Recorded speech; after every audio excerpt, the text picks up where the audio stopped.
कल पत्थर गांव विधानसभा के ग्राम बटई केला, बाग बहार और पत्थर गांव में लोगों से मैंने भेंट मुलाकात की। सरगुजा संभाग के 8वां विधानसभा और बस्तर के 12 विधानसभा कंप्लीट हो गए। इस प्रकार से 20 विधानसभा में भेंट मुलाकात कार्यक्रम का कार्य अब संपन्न हुआ है। इस भेंट मुलाकात कार्यक्रम में जो बातें उभर के सामने आई है, तो सबसे बड़ी बात यह है कि हमारे अन्नदाता हमारी सरकार से बेहद खुश हैं। सभी जगह ऋण माफी का लाभ हुआ है, जहाँ समर्थन मूल्य में खरीदी का काम भी हुआ है, जहाँ सोसाइटियों की भी संख्या में वृद्धि हुई है, धान खरीदी केंद्र की संख्या में वृद्धि हुई है। इसके कारण से आम किसानों को जो पहले परेशानी होती थी, उस परेशानी में बहुत कमी आई है और इस साल लगभग 98 लाख मीट्रिक टन धान हमने खरीदा, उसका पेमेंट भी हुआ। राजीव गांधी किसान न्याय योजना की 4 किस्त पिछले साल के मिल चुके हैं। इस साल का पहला किस्त किसानों के खाते में पहुंच चुका है। उसी प्रकार से भूमिहीन श्रमिक न्याय योजना की भी राशि, जो जिसके पास खेती की 1 डिसमिल जमीन नहीं है, ऐसे हमारे श्रमिक भाइयों के लिए भी 7,000 रुपये सालाना देने का फैसला किया। उसका पहला किस्त इस साल का उनके खाते में जा चुका है। गोधन न्याय योजना से भी लोगों के आय में वृद्धि हुई है। लघु उपज जो पहले केवल 7 प्रकार के खरीदे जाते थे, अब 65 प्रकार के लघु उपज पूरे प्रदेश में खरीदा जा रहा है। उसका वैल्यू एडिशन भी हो रहा है। और जो हमारे वनांचल में रहने वाले हमारे भाई बहन हैं, उनको हर एक टाइप का पट्टा भी दिया गया है। जब स्कूल जहाँ शहर के लिए जाना जाता है, तो वहीं अब बस्तर में काफ़ी भी खेती होने लगी है। साथ ही आपके जसपुर में लीची पहले से होता रहा, कटहल भी खूब होता रहा है। इसका वैल्यू एडिशन करने की आवश्यकता है, चाहे कटहल का पाउडर बना के हो, चाहे लीची का उत्पादन बढ़ा के लोगों के आय में वृद्धि करने की आवश्यकता है। आज हमारे छत्तीसगढ़ से महुआ इंग्लैंड भेजा जा रहा है, सीताफल के पल्प भी भेजे जा रहे हैं, जामुन के भी पल्प बनाए जा रहे हैं। धान भी है, छत्तीसगढ़ के धान के विदेशों में बहुत डिमांड है। इस प्रकार से जो चाहे किसान हो, चाहे लघु उनका संग्राहक हो, उसको ज़्यादा से ज़्यादा कीमत का लाभ दिलाने की सरकार की कोशिश। उसी प्रकार से कोदो, कुट्टी, रागी के भी समर्थन मूल्य खरीदी करने का फैसला हम लोगों ने लिया। उसका लाभ निश्चित रूप से किसानों को और आदिवासियों को इसका लाभ मिल रहा है। इन तीनों जगहों में जब मैं गया तो राशन दुकान भी देखने गया था, हॉस्पिटल भी देखने गया, स्वामी आत्मानंद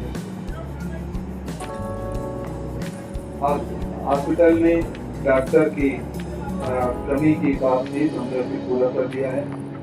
सीरियस साहब में सब लोगों ने संतोष व्यक्त किया है। राशन जिसको नहीं मिला है उसको देने की व्यवस्था, कोई कटाव डेट नहीं है। पिछली सरकार में तो चुनाव समय बनाते थे और उसके बाद तुरंत कार्ड देते थे, तो वो काम नहीं, बल्कि ये यूनिवर्सल पीडीएस सिस्टम जो लागू किए हैं। अब किसी परिवार से कोई व्यक्ति अपने परिवार से अलग रहता है, तो अलग से कार्ड बनाना चाहता है, उसकी प्रक्रिया हमने कर दी, तो हर व्यक्ति को राशन मिले, ये हमने सुनिश्चित किया है।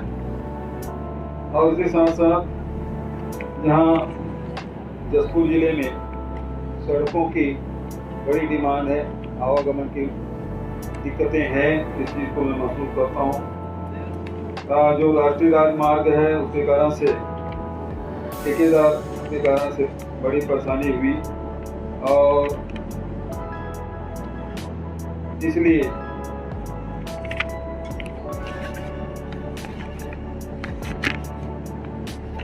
ये जो करसिया, छाल, हाटी, धर्मजयगढ़, पत्थलगांव मार्ग, ये 91 किलोमीटर है और इस कार्य की लागत 147 करोड़ के है।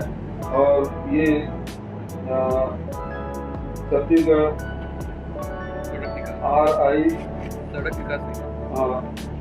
CGRIDCL मतलब छत्तीसगढ़ सड़क विकास निगम, इसके अंतर्गत स्वीकृत किया गया है और ये जून 2023 तक के कार्य पूर्ण कर लिया जाएगा।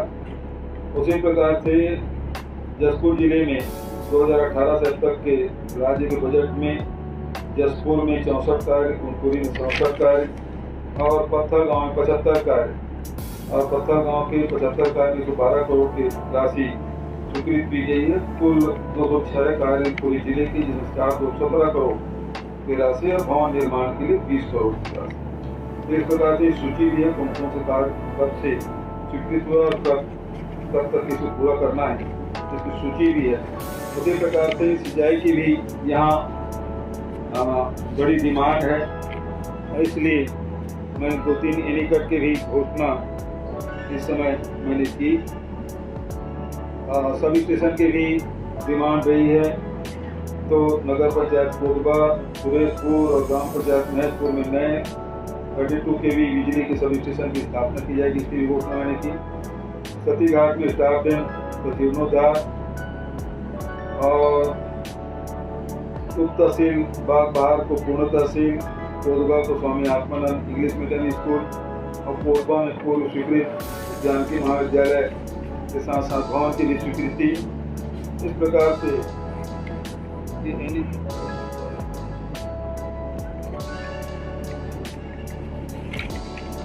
प्रेमनगर में घुघरी नदी पर एनीकट, महादेवमुड़ा में एनीकट और कोकड़ा ग्राम में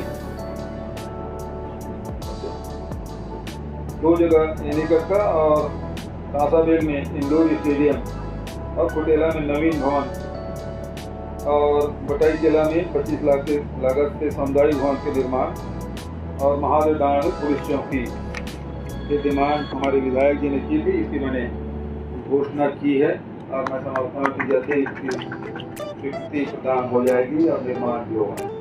अब आप लोगों की तरफ से कोई सवाल हो तो सादा रहा।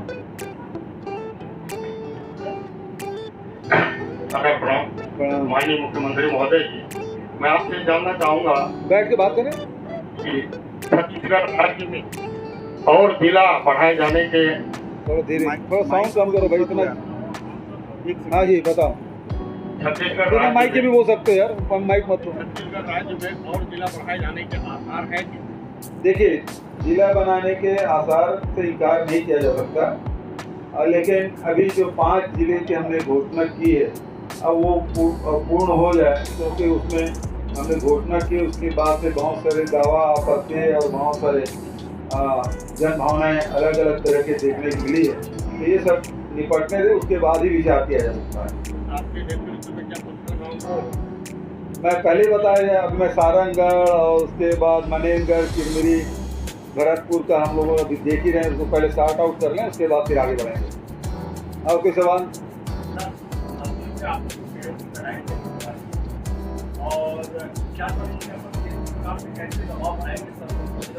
देखिए, आप लोग को इस बात को समझना होगा कि ये हल्दीर की बात है। हल्दीर बचाने के लिए जितना काम छत्तीसगढ़ सरकार ने किया है उतना इससे पहले किसी सरकार ने नहीं किया। पहली बात है कि लेबरू एलिफेंट कॉरिडोर जो है वो केवल 450 वर्ग किलोमीटर की स्वीकृति थी और उसके भी नोटिफिकेशन नहीं हुआ था। हमारी सरकार बनने के बाद 1950 वर्ग किलोमीटर उसको आरक्षित भी किया, जिसमें 43 खदान, भारत सरकार 43 खदान, कोयला खदान के लिए आइडेंटिफाई किया था, उसको हमने उसमें समाहित कर दिया। अब बात आ रही है कि जो खदान जो चल रहा है राजस्थान गवर्नमेंट की, जो पहले 2012 से वो खदान चल रहा है, उसका एक्सटेंशन करना है, उसके लिए विरोध हो रहा है। तो सबसे पहले मैंने कहा जो विरोध कर रहे हैं भैया वो अपने घर में कम से कम एसी, कूलर, पंखा बंद कर ले। देश को यदि कोयला चाहिए तो कोयला खदान से कोयला निकलेगा। और फिर दूसरी बात, ये भारत सरकार के द्वारा अलॉटेड है, राज्य सरकार के विरोध में क्यों? ये जितने आंदोलन कर रहे हैं एक बार भी किसी भारत सरकार के खिलाफ बोला है? राज्य सरकार के खिलाफ बोल रहे हैं। अलॉट कौन करता है? भारत सरकार। और वो नीलाम करे तब चाहे राज्य सरकारों के अलाट करे तब भारत सरकार करती है। वन अधिनियम किसका? भारत सरकार का। पर्यावरण अधिनियम किसका? भारत सरकार का। राज्य सरकार तो केवल टाकिया की भूमिका में, वो जो कहे उसको हमको करना है। अब जन विरोध हो रहा है, हमारी जिम्मेदारी क्या है? हमारी जिम्मेदारी ये है, यदि किसी किसान का, यदि आदिवासी किसान हो या किसान हो, चाहे पिछड़े वर्ग हो या किसी वर्ग हो, यदि उसकी जमीन जा रही है तो उसको पूरा मुआवजा मिलना चाहिए, पहली बात। दूसरी बात, पेड़ों की गणना और जो भारत सरकार के नियम है, सुप्रीम कोर्ट के जो आदेश है, उसका पालन सबका होना चाहिए। जितना पेड़ यदि कट रहा है उसके अगेंस्ट में कितना पेड़ लगाना है, कब लगाना है, कैसे लगाना है, उस सब की जो प्रक्रिया है उसका पालन करना, ये हमारी जिम्मेदारी है। मांग भारत सरकार से एक जने नहीं कर रहा। मैं आपको एक बात बता रहा हूँ कि पूरा सुन लीजिए। नंदीराज पहाड़ का मामला आया, NMDC और CMDC दोनों मिला के एक जॉइंट वेंचर बनाया NCL, जिसके तहत बेला डिलेमो खदान दिया गया। हमने जांच कराई, ग्राम सभा गलत पाया गया और उसके आधार पे हमने NMDC को पत्र लिखा कि इसको निरस्त कर दिया जाए। 2 साल से ऊपर हो गया, आज तक NMDC ने निरस्त नहीं किया है। तो निरस्त कौन करेगा? भारत सरकार, राज्य सरकार करेगी। ये अपने राजनीति चमकाने के लिए इस प्रकार से कर रहे हैं। इनके नियम का पालन कर, इतने दिन तक जब नियम का पालन नहीं हो रहा था तब क्या क्यों चुप थे? तो खदान चलना चाहिए कि नहीं चलना चाहिए वो तय कर ले। लोगों को बिजली चाहिए कि नहीं चाहिए, क्योंकि राज्य सरकार को कोई फायदा नहीं है, इस बात को समझ लीजिए। यदि राज्य सरकारों को यदि खदान अलाटमेंट हुआ है, चाहे वो राजस्थान गवर्नमेंट हो, चाहे वो महाराष्ट्र हो, चाहे गुजरात का हो, चाहे कहीं के हो, राइटियन को कितना मिलता है? 100 रुपया। और यदि नीलाम करे तो वो 3100 रुपये तक जाता है, प्रीमियम अलग जाता है और राइटी अलग मिलता है। तो ये तो राज्य सरकार की लाट कर दिया है। केंद्र सरकार ने राज्यों के लाट किया है, वो हमारे नुकसानदायक छत्तीसगढ़ के लिए। यदि उसको जिस प्रकार से नीति रही है कि हम नीलाम करेंगे, तो नीलाम करता तो हमको कम से कम 30 साल में 9 लाख करोड़ का नुकसान हुआ है। हमको कोई फायदा नहीं है कि तो यदि राज्य सरकार को लाट करता है तो यदि प्राइवेट प्लेयर हो तो ज़्यादा प्रीमियम में करेंगे तो राजस्व हमको ज़्यादा मिलेगा।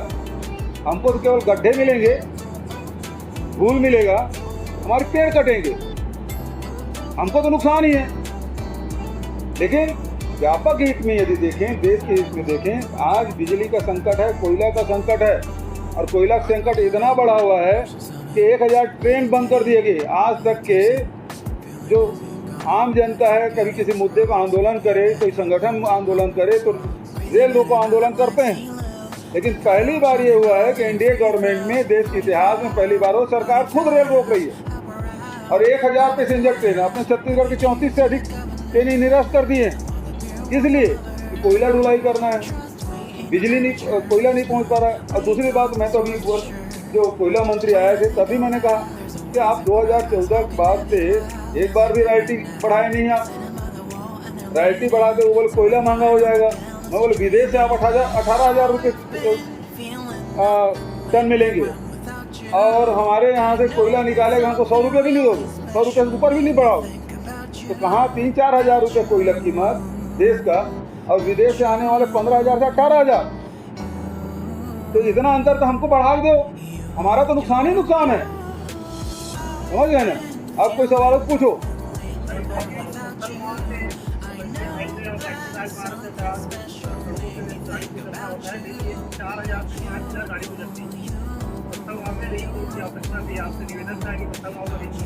इसका सर्वे करवा लेते हैं, हमारे सचिव साहब बैठे हैं, PWD सचिव बैठे हैं, सर्वे कर लेंगे। भारत सरकार के जिम्मे में रखा वर्तमान में जो किसानों की एक महत्वपूर्ण समस्या है DAP खाद। हाँ, ऐसा करता है कि भारत सरकार इलाट कम दे रही है, जिसके कारण जी किसानों को पर्याप्त मात्रा में DAP खाद नहीं मिल पा रहा है। उससे आप क्या कहना चाहेंगे? बिल्कुल सही बात। ये समस्या पिछले 2 साल से चल रहा है। पिछले साल सीजन में भी कम मिला था। आपने देखा कि मध्य प्रदेश में किस प्रकार से सोसाइटियों में लाइन लगी हुई थी।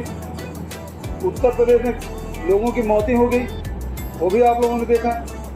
तो केवल छत्तीसगढ़ की बात नहीं है, देश में DAP की कमी है, चाहे रबी फसल हो चाहे खरीफ फसल हो। अब सवाल इस बात का है कि हमने जो जितना डिमांड भेजा, हमको जितना चाहिए, हर साल जितना चाहिए हमने डिमांड भेजा, अभी हमको कितना मिला है? DAP 39%, NPK 30% और यूरिया 60%। जितना हमको मई महीने में मिल जाना चाहिए था उसका केवल 30, 39 और 60% मिला है। इसका मतलब है भारत सरकार हमको सप्लाई नहीं कर पा रही। अब भारत सरकार सप्लाई नहीं, क्योंकि ये खाद रासायनिक खाद है वो भारत सरकार के द्वारा ही गवर्न होती है, राज्य सरकारों के पास कुछ नहीं होता। अब भारत सरकार उपलब्ध नहीं करा पा रही है तो हम तो पहले से सचेत कर रहे हैं किसानों को कि हमारे पास DAP, यूरिया और NPK इसकी मात्रा बहुत कम है। और एक अच्छी बात ये हुई है कि हमने गौठान भी शुरू किया, गोधन न्याय योजना शुरू किया, वर्मी कंपोस्ट हम लोग दे रहे हैं, तो कम से कम कुछ तो किसानों के खेत में पहुंचेगा।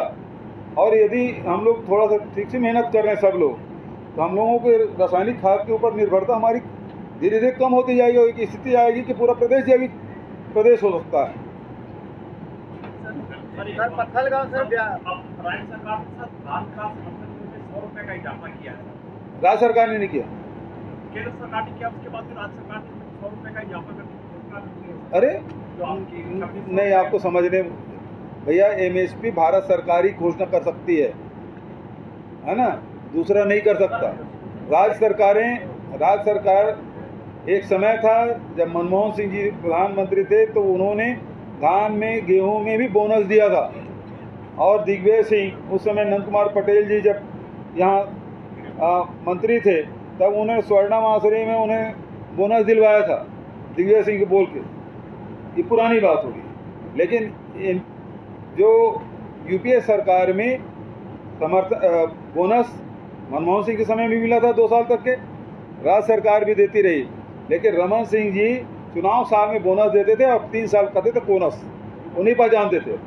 लेकिन हमारी अरे सुनो तो भाई, आप शायद उस बात को नहीं समझ। राज्य सरकार समर्थन मूल्य में वृद्धि नहीं कर सकती भाई, वो भारत सरकार ही करती है। राज्य सरकार, हमने घोषणा किया था 2500 रुपये में खरीदेंगे, पहले साल हमने खरीदा, उसके बाद हमारा चावल लेना बंद कर दिया। तो राजीव गांधी किसान न्याय योजना हमने लागू की, इनपुट सब्सिडी, और इसमें हम लोग अब 9000 रुपये दे रहे हैं। अब पिछले साल जो दिए हैं उसमें यदि धान 15 क्विंटल के हिसाब से करते हैं प्रति एकड़ का तो 2540 रुपये पड़ा। अब अगले साल 100 रुपये बढ़ा तो 2640 रुपये होगा। तो राज्य सरकार इनपुट सब्सिडी में कोई कमी नहीं की, जबकि हमने घोषणा किया था 2500 रुपये देंगे, लेकिन हम 9000 रुपये को स्थिर हमने कर दिया है। पिछले साल भी दिए, इस साल दिए, अगले साल भी देंगे। तो वो हमारा जो इससे यदि जितना समर्थन मूल्य भारत सरकार बढ़ाएगी उतना हमारे किसानों को लाभ होगा। इधर से रेत के अवैध उत्खनन को लेकर आपने नीति बनाई है, हाँ, लेकिन यहाँ जो है सर जो कांग्रेस की जो जिला कोषाध्यक्ष वो खुद ही अवैध रेत का उत्खनन कर रहे हैं। आप नामजद बता रहे हैं तो मैं इसकी जांच करवा लूँगा, ठीक है। सर जसपुर जिले की व्यापारधानी पत्थलगांव है और पूर्व में नगर पालिका था। क्या लगता है सर, नगर पालिका भी कम से कम इसको बना दिया गया होता तब तक शहर का और विकास होता? देखिए, अनुसूचित क्षेत्र में राज्यपाल जी का एक निर्देश है कि कोई और वो तो जो है उसको ख़त्म करना चाहते हैं। हमने कहा भैया ये तो पिछली सरकार ने बनाया, हम तो बनाए नहीं, और अब वो अनुमोदन करेंगे नहीं नए का। सर एक सवाल, नल जल योजना जसपुर जिले में बहुत स्लो में काम हो रहा था, कैसे पूरा होगा? अब इसके लिए मैं अभी अधिकारियों की बैठक की और यदि राशि की कोई कमी नहीं आने देंगे बहुत तेजी से काम होगा। सर जसपुर जिले में डॉक्टर सुरक्षित नहीं है। दुलदुला में जो है कांग्रेस के एडर में थे, उन्होंने डॉक्टरों को फैसला किया। पत्थलगांव में अभी देखिए ये ऐसा है तो ये प्रकरण अब पुलिस स्थानीय तौर पे देख लेंगे। अब एक एक चीज़ की मॉनिटरिंग मुख्यमंत्री स्तर पे तो नहीं हो पाएगा। यदि अपराध किया है तो अपराधी के खिलाफ कार्रवाई होगी, ये बात मैं जानता हूँ। अब एक एक थाने में कौन सा प्रकरण दर्ज हुआ है उसके बारे में मुझे जानकारी लेंगे तो मैं क्षमा चाहूँगा, एक एक थाने के बारे में नहीं बता पाऊँगा। जसपुर जिले में शिक्षा विभाग में भ्रष्टाचार हमेशा सुर्खियों में रहता है। राज्य शासन ने नियुक्तियों के लिए जो आदेश जारी किए उसका भी उल्लंघन करके नियुक्ति होती है। व्याख्याता लोग पढ़ाने की बजाय शासकीय पदों पर बैठे पढ़ाई कैसे होगी सर? और भ्रष्टाचार को ये लोग बढ़ावा दे रहे हैं, ऐसा बार बार समाचार चलते हैं सर, लेकिन उस पर कुछ ठोस होता वो दिखाई नहीं देता। इसमें मैं तो 2 दिन और रहूँगा, देख लूँगा। और यही पे प्रश्न पूछा जा रहा है। हाँ बताइए। पत्थलगांव में लगभग छोटी बड़ी 10,000 गाड़ियाँ, ट्रक और पिकअप और माता वगैरह फिटनेस के लिए महोदय जाना पड़ता है जसपुर, और डीजल लगभग 10,000 रुपये का डीजल लगता है हमें जाने में। वो किसी की अब यहाँ से लेके 10,000 का डीजल लगेगा नहीं 10,000 का पैसा नहीं जाएगा। और कितना भी महंगा बढ़ा दिया है मोदी सरकार, तब भी 10,000 रुपये नहीं लगेगा। 100 रुपये डीजल हो गया महोदय। हाँ। सुनिए ना, और उसके बाद में किसी काम का नहीं है। हमेशा यहाँ पर हर महीने फिटनेस कैंप लगता था। अच्छा। वो फिटनेस कैंप बंद कर दिया। यहाँ बात शुरू करना है, जी, शुरू करो। ठीक है, करवा दीजिए। जसपुर जिले में बाबूराज करम कमिश्नर राजस्व विभाग में तबादले के बाद 5-6 साल यहाँ के थे, उसके बाद फिर वापस यहीं आ जाते हैं। तबादला होने के बाद भी यहीं रहते हैं सर। ये तो अच्छी बात है। हर चीज का रेट फिक्स है। जंगल एरिया में कोई अधिकारी कर्मचारी जाना नहीं चाहता, आपके यहाँ रहना चाहते हैं तो अच्छी बात है। सर 20 साल से यही जगह हाँ, वो देख लेंगे, वो प्रक्रियात्मक। सर पत्थल गाँव में काका जी आपकी बोर्ड लगी। पहला ये है कि यहाँ जो ITI है उमेश भैया लगे बोले हैं, वहाँ कंप्यूटर पर सब खराब है। अच्छा, ITI का जो कॉलेज है ठीक है, उसको चेंज करा देंगे। ठीक है, धन्यवाद। अब बहुत लोकल प्रकार के क्वेश्चन होने लगे हैं। पत्थल गाँव में सर 6-7 तालाब है जो अपने अस्तित्व समाप्त होने के कगार पे है। ऐसा लग रहा है भविष्य में बच्चे तालाब क्या होते हैं ये भी नहीं जानते। ऐसा नहीं होगा, हम तालाब के सौंदर्यीकरण कर रहे हैं और तालाबों को बना भी रहे हैं। तालाबों को काटने वाले की सरकार गई। चलो, बहुत बहुत धन्यवाद। Thank you, thank you.